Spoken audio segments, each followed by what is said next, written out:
Hello. Thanks for joining this month's AARP Black Community Book Club discussion. I'm Edna Kane-Williams, your host. Today we're joining the national conversation about a certain well-known DC crisis manager. And no, it's not Olivia Pope, but the real-life woman upon whom the hit TV show Scandal is based. In her book, Good Self, Bad Self, Judy Smith shares some of her secrets about crisis management to help you get through some of the challenges in your life. It was recently released in paperback, and it is our book club selection of the month. She's here to discuss it with me. Welcome, Judy. Thank you. I'm so happy to be here. It's good to have you here. Thanks. Listen, it's so amazing. You have lived this fairly anonymous life as a crisis manager, behind the scenes, and working with corporations, with politicians, with celebrities, but really an invisible type of professional. And now the show comes along and you're exposed to everyone. Everyone knows Judy Smith. Everyone knows that Scandal is one of the biggest television shows I can recall. How has that changed your life? Well, you know what it's done? I think it's provided an opportunity for everyone who's watching, and even for those that aren't, to really get a sense of what a crisis manager does.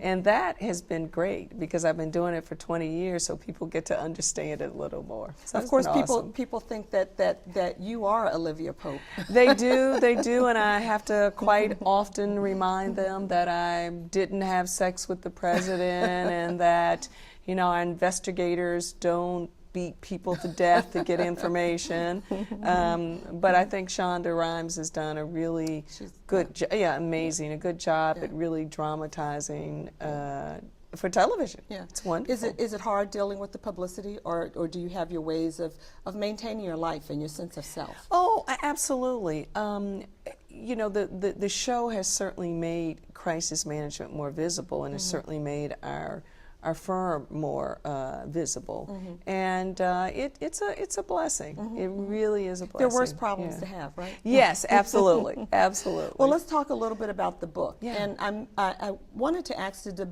book predate Scandal, or did you start writing it before Scandal or after Before. Scandal? As a matter of fact, the book led me to Scandal. Oh, really? Yeah. Tell what us about happened that. was, I had written a book, and my book agent suggested that I do a television show. I said, I'm not interested in a television show. And, unbeknownst to me, there were meetings set up, and I just went in and talked about my work and what I did and why I love it, and a television show. Wow, wow. So was that book Good Self, Bad Self, or is Bad Self sort of, and it emerged from that process?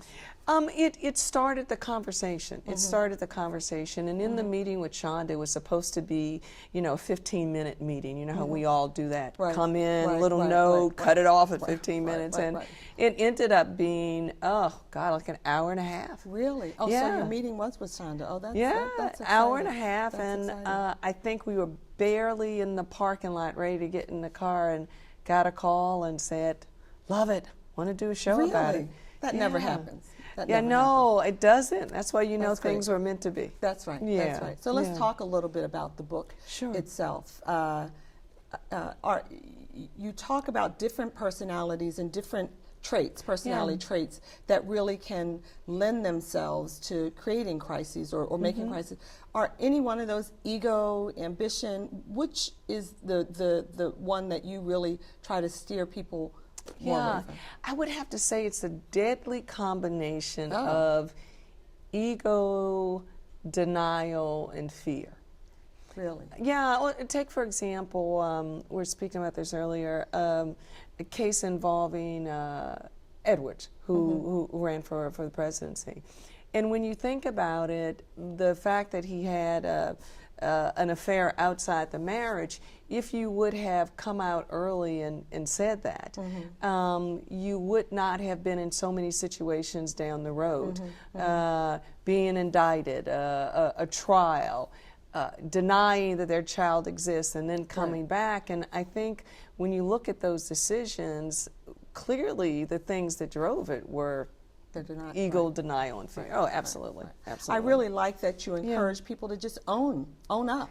Yeah. Just stand up. Just embrace it and deal with it. Absolutely. I think so often in our life when we have problems and issues that we're dealing with, we tend to think that it's going to go away. Right. If you just bury it deep That's enough. exactly Yeah, right. yeah, It'll go away. yeah. Or it will get smaller and we don't pay attention to it. And I think when you own a problem or issue, it's empowering in a lot of ways, right? It's also calming. It's, it's like, you've got this, just deal with it. Right, Just that's deal with exactly it. right. Just That's deal with exactly it. right. Because when you don't, it's far worse. Right. It's far worse. Right. Yeah. And you've certainly seen that in some of the crises that you've handled. Is there any one story or one incident or really one piece of advice that stands out in your mind as you wrote the book and in the lessons that you're trying to convey?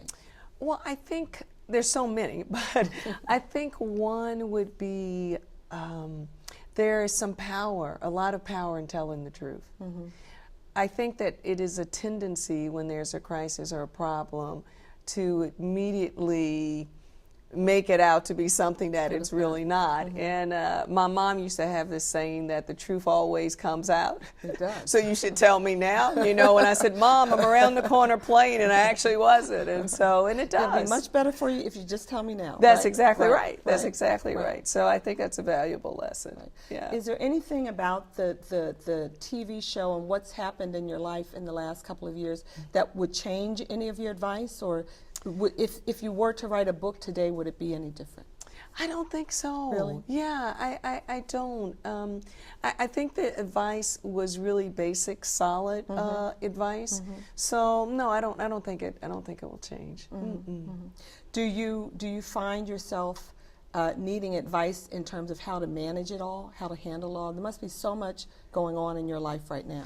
It's a lot. It's a lot. But the beautiful thing is, because I've been doing crisis for 20 years, I'm used to, my normal day would be, 9 o'clock, we could get a call from a CEO that has been forced out.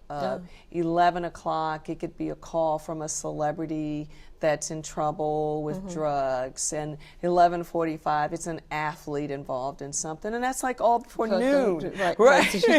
Yeah, so it feels like my normal. So yes, I'm pretty used to it. So pretty used to it. Do you have another book in you? Would you write something? I write hope another so. book, really? Yeah, I hope so. I want to really think about it, but I hope I can get it out. It takes time in a book. Oh my God, it's a lot of work. It's more than one would imagine. And you wrote this book yourself. It's a lot of work. This is all Judy Smith. It's a lot of work. Yeah. What about others in doing your work? Do you read and look to others' advice, or is this the model that you talk about here and some of the tenets that you lay out? Is that all Judy, or is that pulled from? I know you mentioned several other books as resources. I like that reading through. It's like, maybe you should read this, or maybe you should read that. Right, because really, the whole purpose of the book is the same thing about the reason why I do what I do, which is I love helping people, and so I'm hoping that the book would be a guide to allow us to look at some of the traits that we have. I mean, for example, ego. Ego is a great trait to have. It gives you confidence. It tells you and the world that you can do amazing things. But it also has to be in balance, because it can get out of whack and lead you to a path that you don't want to go down. Right. So yeah. Right. In writing books, in doing the television shows, are you still Judy? Has it changed you at all? Oh no, it hasn't changed me one bit. Absolutely not. I mean, I think at the core, you really are who you are, and it is important for me to always hang on to that. Yeah. Just a couple last questions about the book itself. So this is an online book club, and we often online post questions for people to talk about the book. If you were going to post a couple of discussion questions to really help women, particularly African American women, to get into this book and to read it in a way that helps them, what are some of the things you would ask or direct or tell people to pay specific attention to? I would really tell people to look at the traits that I've mentioned in the book and really take a look at how those play in your life. Do you find yourself in situations more when your ego is leading versus some very sort of practical guidelines? do you have things in your life that you are not addressing, that you are in denial about? Do you have the ability to face issues head on so you won't let fear paralyze you?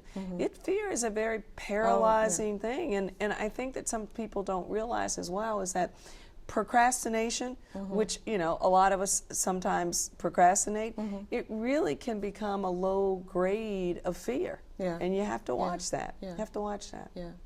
It also strikes me that you know, we say the word crisis so easily, but the crises that you have dealt with, it sort of helped me put my life in perspective. Right. You know, it really does, because it's like, okay, at least somebody's not calling and saying gotcha or whatever. Right, so, that's exactly right. Another sense of, as I read it, is just not relief, but appreciation. Yes. For, you know, it's like things are bad. Right. But they're not that bad. Right. They're not that bad. Right. That's exactly I can get up out of bed in the morning. Yeah. So it was a really instructive book. Oh, thank you. Made more so by knowing you somewhat. You're just a lovely, unassuming person that this huge thing has happened to, and I've known you for a few months, and you haven't. You just are Judy, and I cherish that about you. So thank you so much, even taking the time to come here. I really do appreciate it. Thanks for having me. I appreciate it. Thank you, Judy. So readers, if you haven't read Good Self, Bad Self, please go and pick it up and join our online book club. And make sure to join us next month for another exciting author. We'll see you then.